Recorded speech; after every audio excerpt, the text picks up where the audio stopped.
It is estimated that 20% of the U.S. population will be older than 65 by the year 2030. 7 of 10 Americans are expected to need long-term care and support as they age. Will there be adequate programs and services available to them? Let's talk about it.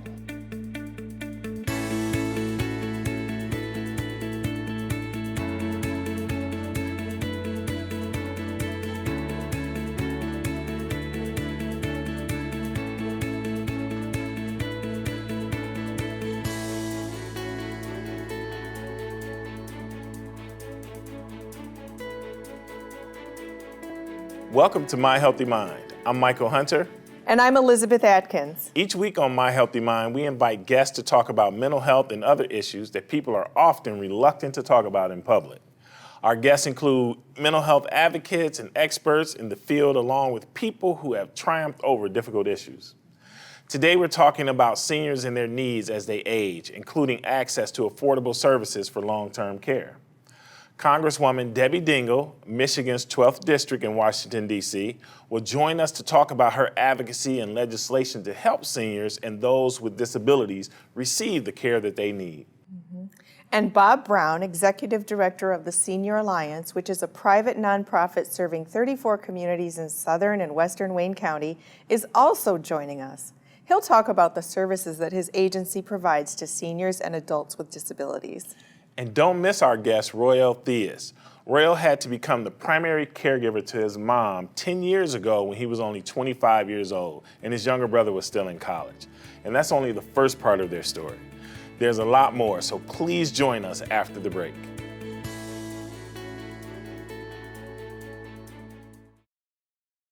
Mental illness affects 1 in 5 adults. It's time we talk about it. Actress and mental health advocate Marielle Hemingway will share her personal story at the Team Cares Luncheon on Tuesday, March 29th. For tickets, visit team-cares.org.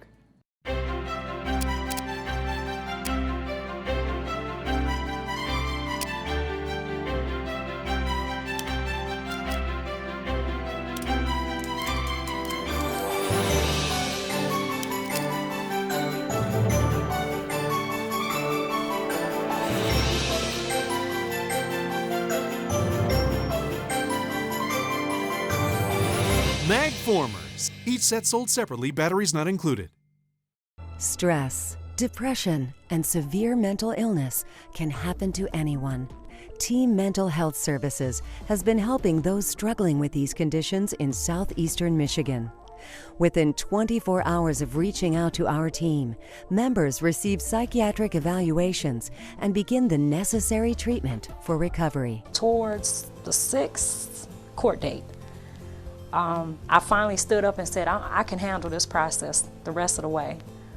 And it was all because of the motivation and encouragement I got from Team Mental Health staff. Team Mental Health Services, because we care and you can.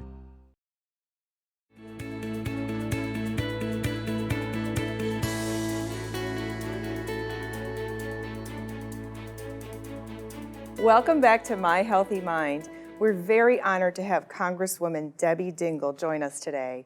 She was elected in 2014 to represent Michigan's 12th district in the U.S. House of Representatives. She's also the wife of former Congressman John Dingell. Welcome, Congresswoman Dingell. It's great to be with both of you. Thank you. And please call me Debbie. I'm a Debbie. Okay, thank you. Well, today, as you know, we're talking about seniors. And you will soon be celebrating your husband's 90th birthday this year. And we'd like to know what your experience with your husband, how that's influenced your perspective about the needs people have as they get older.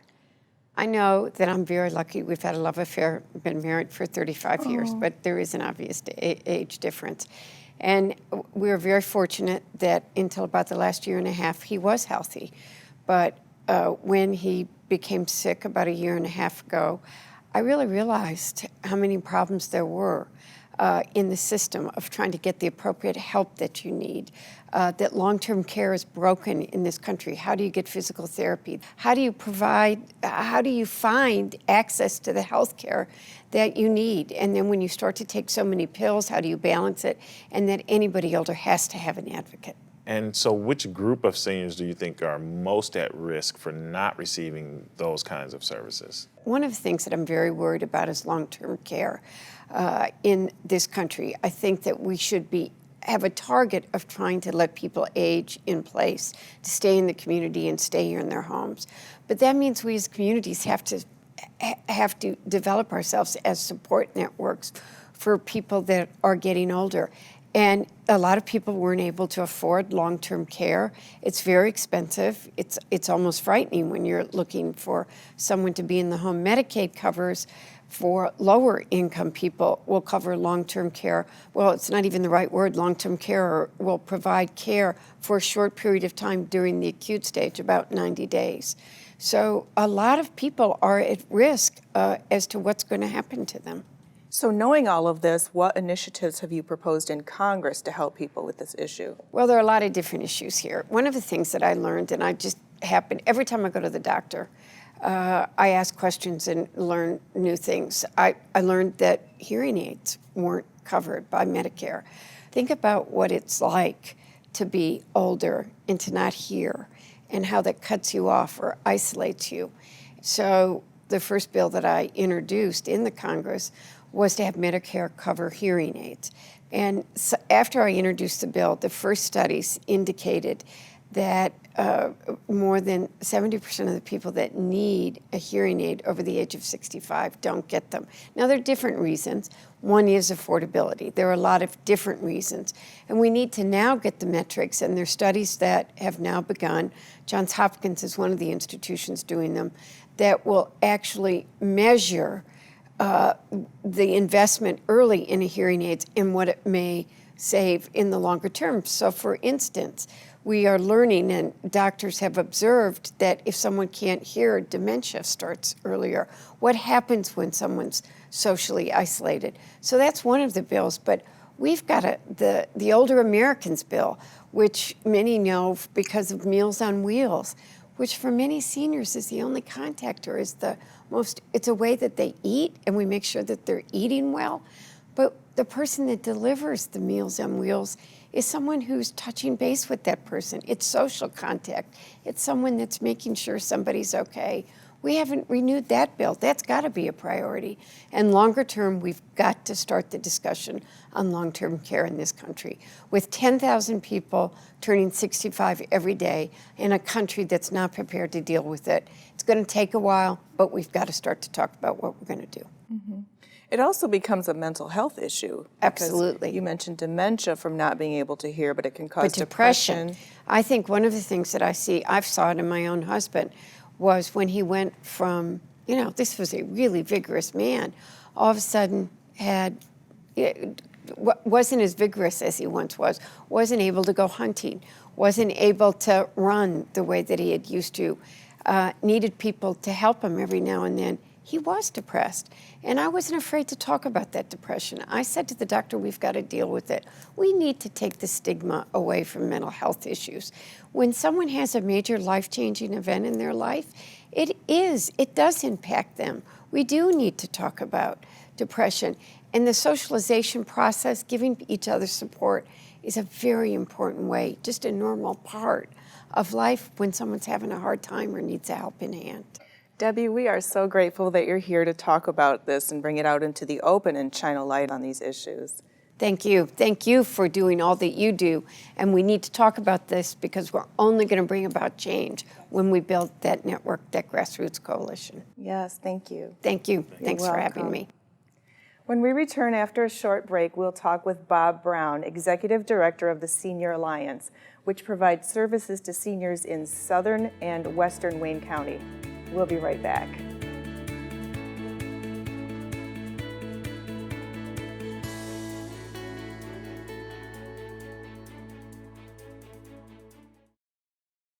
Hey, I'm Tyler Perry. Do you know what hunger in America looks like? Well, it has many faces, and 16 million of those belong to children. Yet billions of pounds of food go to waste each year, and this is unacceptable. You can be a part of the solution. Join us in supporting the Feeding America nationwide network of food banks, which rescues our surplus foods and provides meals to many families in need. Visit feedingamerica.org today. Together we can solve hunger. Together we're feeding America. Welcome to My Healthy Mind, a show that dares to talk about mental health, addiction, abuse, domestic violence, depression. Have these challenges affected you?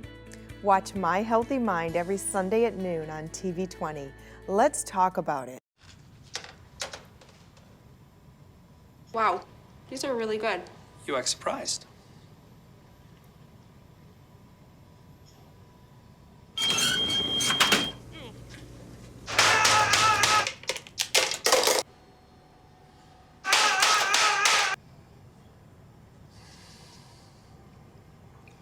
Practice makes perfect. You don't have to be perfect to be a perfect parent. There are thousands of teens in foster care who don't need perfection. They need you.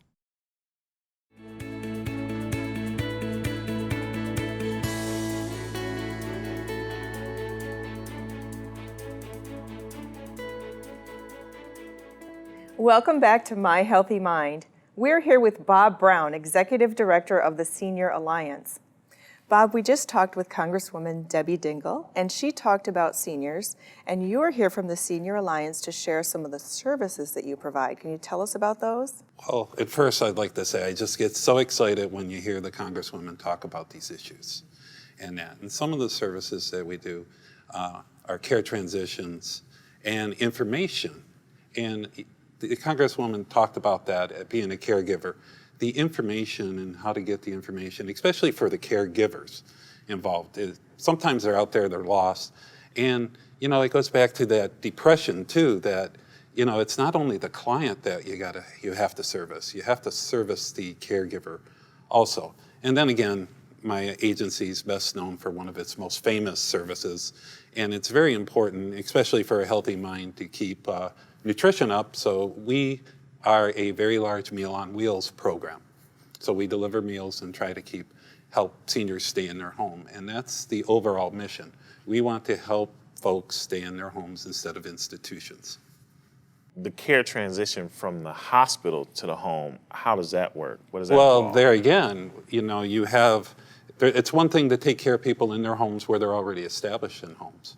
But when you have folks coming from institutions and they want to get back into that community that they love, we provide that care transition. We meet them in the hospital, we meet them in the nursing home, we meet them in their homes, we follow up with phone calls. But then we follow up with other community-based services. We work with their caregivers to help them stay in their home and stay healthy. We also need to know as a society, you know, the numbers are staggering. So over 40 million people are over 65. The projections are huge in 2030. And 10% of those folks are going to be classified as what the government calls housebound or homebound. And it's usually due to chronic ailments.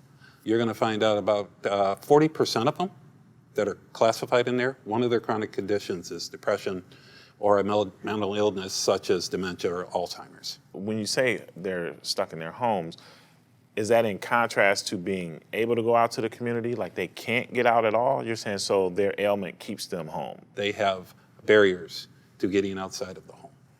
So we help like with transportation.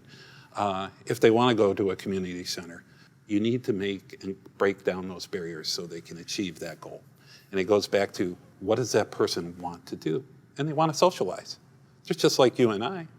They want to get out there. They want to go and have dinner with their families.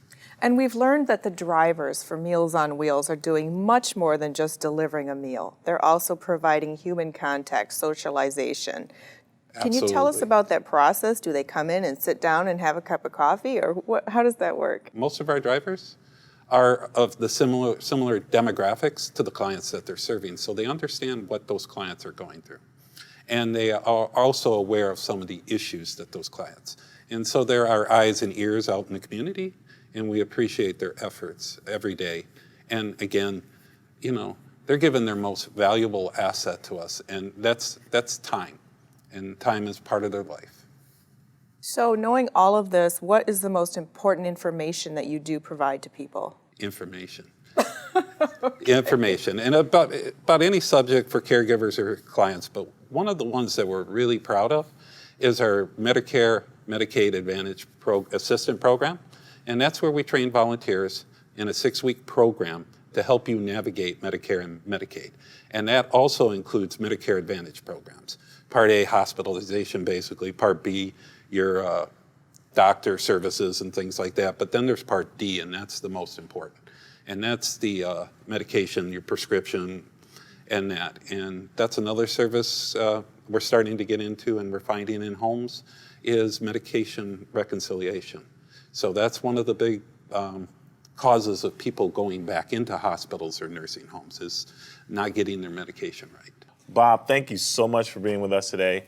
You're doing a great job. We really need your service, and we really appreciate you being here. Well, and thank you to your show for being so awesome, being an excellent advocate out there in the community. Thank you. You're welcome. We'll be back in a few moments to meet Royale Theus, a 35-year-old caregiver who is doing an incredible job of working full-time and caring for his disabled mother. You'll hear his incredible story after this short break.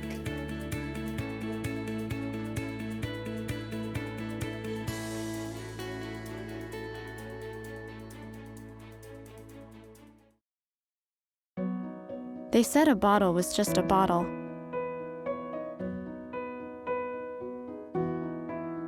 That no one would ever notice me.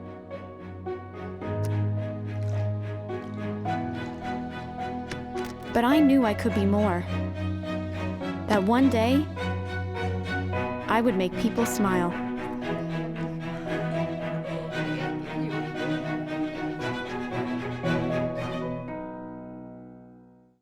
Welcome to My Healthy Mind, a show that dares to talk about mental health matters that touch nearly every family, yet many find difficult to talk about. Addiction, abuse, domestic violence, depression, alcoholism, suicide. Have these challenges affected you? Each week you'll meet guests who share their stories, hear from local experts, and learn about resources that may help. Watch My Healthy Mind every Sunday at noon on TV 20. Let's talk about it. Stress, depression, and severe mental illness can happen to anyone. Team Mental Health Services has been helping those struggling with these conditions in southeastern Michigan. Within 24 hours of reaching out to our team, members receive psychiatric evaluations and begin the necessary treatment for recovery. Towards the 6th court date, I finally stood up and said, I can handle this process the rest of the way. And it was all because of the motivation and encouragement I got from Team Mental Health staff. Team Mental Health Services, because we care and you can.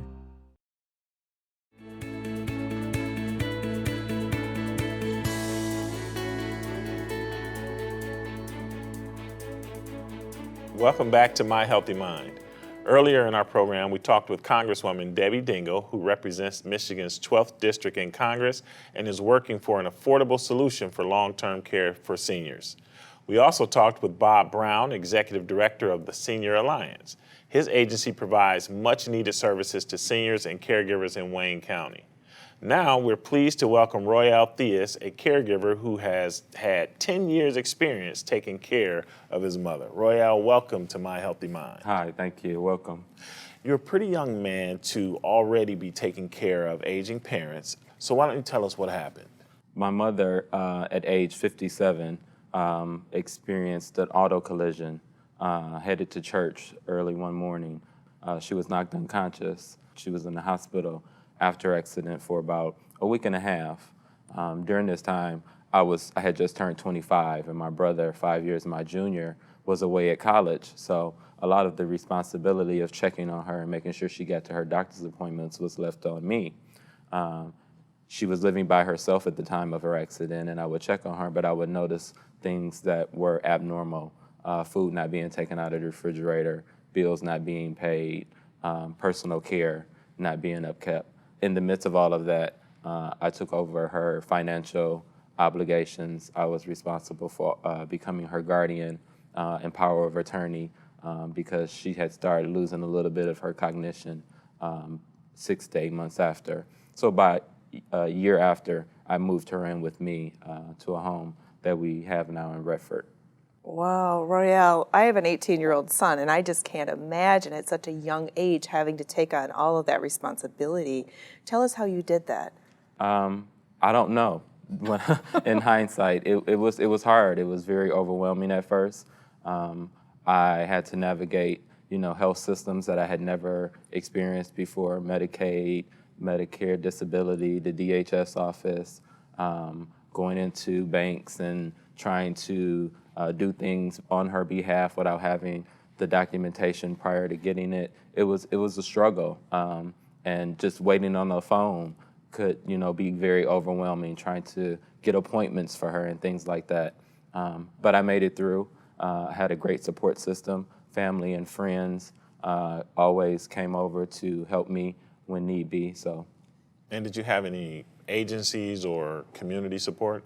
Not for the first 3 years, but once we moved from Roseville to Redford Township, I was introduced to the PACE Center for Southeast Michigan, where a friend of mine has a family member who has been a long-term participant, and they help streamline all of those navigational challenges that I had experienced: medical, financial, DHS, and it's like a one-stop shop. If I could sum it up, I would say heaven sent.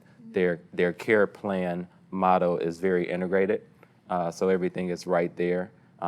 And they also provide her with rehabilitative services, social services, spiritual services, and things that she was missing because she loved to go to church and she couldn't go to church because of the noise and the agitation that it would cause. So besides having Bible study at home, she can have church and singing at the center, which was very good for her mood, her spirit, and things like that. And now I understand you're taking care of your dad now, too. Yes. My dad is 95 years old. He lives with his wife, but she's also elderly and has her own health challenges. So I'm back and forth to Warren, making sure that he's at the doctor, haircut, shave, hygiene taken care of, going to the grocery market, and doing a little dad sitting while my stepmom, or my bonus mom as I like to call her, goes to church or goes to the market and does things that she needs to do outside of the home.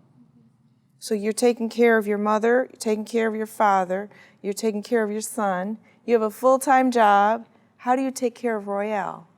I take care of Royale by praying, meditating, and because Mom goes to the center Monday through Friday, that allows me to work and or take time for myself.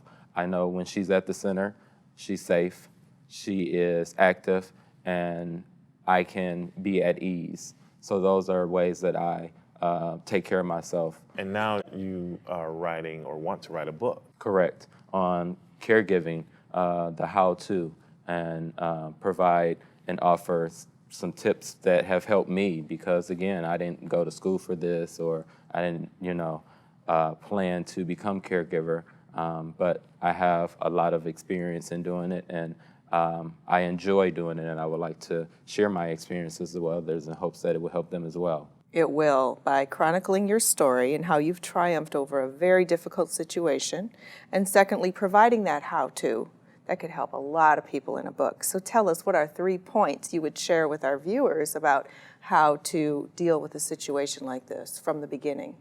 Get support. Don't be afraid to ask. You can only do what you can do, and take time for yourself. Awesome. Royale, thank you so much for being with us today. You are an incredible young man. Your future is definitely bright, especially when you write your book, and we really appreciate you being here. Thank you for having me. I really appreciate it. Thank you. When we come back after a short break, we're going to invite you, our viewers, to let us know how our show about seniors and caregivers like Royale have helped you. We'll be right back.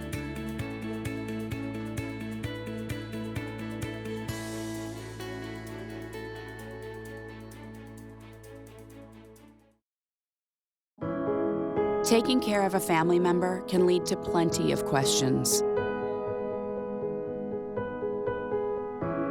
Fortunately, there's a place to get the answers, for them and for you.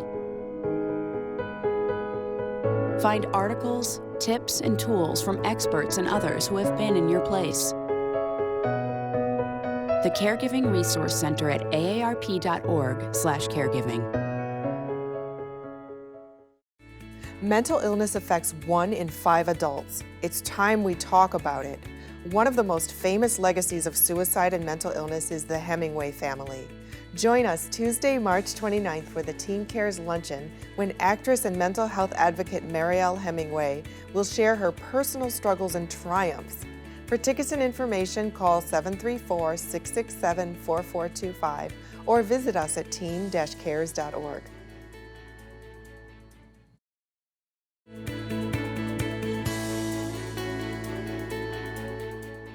We want to thank Congresswoman Debbie Dingell for taking time out of her very busy schedule to share with all of us the things she's doing to help seniors.